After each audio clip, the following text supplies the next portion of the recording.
किसी को दे दे, किसी को दे दे, उसको छोड़कर किसी को दे दे। आरजेडी की मुश्किलें कम होने का नाम ही नहीं ले रही है, क्योंकि एक के बाद एक आरजेडी के विधायकों का ही आरजेडी के कार्यकर्ताओं के द्वारा विरोध का सामना करना पड़ रहा है। जी हाँ, नमस्कार, मैं हूं अभिषेक तिवारी। आप देख रहे हैं आत्मनिर्भर बिहार। बिहार में विधानसभा का चुनाव काफी नजदीक है। मानो नवंबर के आखिरी महीने में बिहार में विधानसभा का चुनाव जो है उसको संपन्न करा लिया जाएगा। लेकिन सबसे खास बात तो यह है कि आरजेडी की मुश्किलें और आरजेडी की चुनौतियां अब धीरे धीरे और भी बड़ी होने लगी हैं, क्योंकि आरजेडी के एक के बाद एक विधायक का ही आरजेडी के कार्यकर्ताओं के द्वारा विरोध का सामना करना पड़ रहा है। विरोध यहां तक है, नाराजगी उस हद तक है कि आरजेडी के कार्यकर्ता विरोध को लेकर आरजेडी दफ्तर के बाहर ही प्रदर्शन करने लगते हैं, अपनी मांगों को लेकर अड़ गए हैं, क्योंकि उन्हें मौजूदा जो विधायक हैं वहां से विधायक को बदले जाना है। जी हां, ऐसा ही मामला एक सकरा विधानसभा क्षेत्र से आया है, जहां पर लाल बाबू राम वहां से आरजेडी के विधायक हैं और उनसे जनता तो काफी नाराज है ही, साथ ही साथ पार्टी के कार्यकर्ता भी काफी नाखुश नजर आ रहे हैं। सुनिए पहले किस प्रकार से सकरा विधानसभा क्षेत्र के कार्यकर्ताओं का क्या कुछ कहना है। हम लोग अपने विधायक को विरोध में आए हैं। कौन विधायक है? लाल बाबू राम, लाल बाबू राम, सकरा विधानसभा। तो क्यों, क्या विधायक जी काम नहीं किए? नहीं, कुछ काम नहीं किया और पार्टी को तोड़ तोड़ करके बर्बाद कर दिए। वहाँ तो आप लोग क्या चाहते हैं?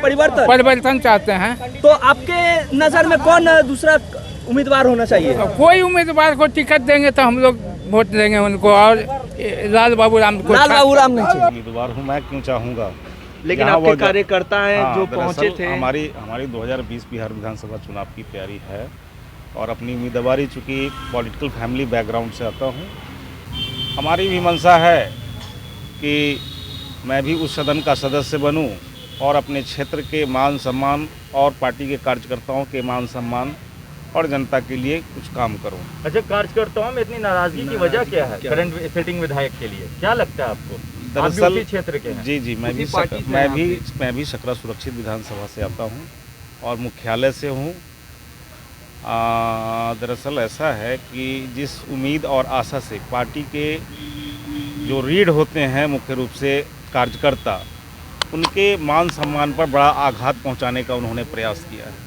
खासकर यादव समुदाय के लोगों के साथ और अल्पसंख्यक समुदाय के लोगों के साथ उनका, और कुशवाहा समाज के लोगों के साथ भी उनका जो रवैया रहा है वो बेहद और दुर्भाग्यपूर्ण रहा है। तो तेजस्वी यादव के लिए चुनौती की घड़ी अब आन पड़ी है, क्योंकि अगर ऐसे ही एक के बाद एक उनके जनप्रतिनिधियों का, उनके विधायकों का अगर ऐसे ही विरोध होने लगे और ख़ास तौर पर जब आरजेडी के कार्यकर्ता ही विरोध करने लगे, तो समझ सकते हैं कि सामने कितनी बड़ी चुनौती हो सकती है। एक तरफ महागठबंधन, दूसरी तरफ इंडिया का गठबंधन, यानी टक्कर की लड़ाई में अगर थोड़ी सी भी चूक हो जाए तो कोई भी पिछड़ सकता है। अब ऐसे में तेजस्वी यादव, जो कि उनके लिए अपना अभी तजुर्बा जो है काफ़ी कम है, और ऐसे में बिहार विधानसभा का चुनाव और लालू प्रसाद यादव का ना होना एक दूसरी बड़ी वजह है। इसके साथ ही कैसे चुनाव में इन सारी चीज़ों को लेकर वो जो है अब जनता के बीच जाएंगे,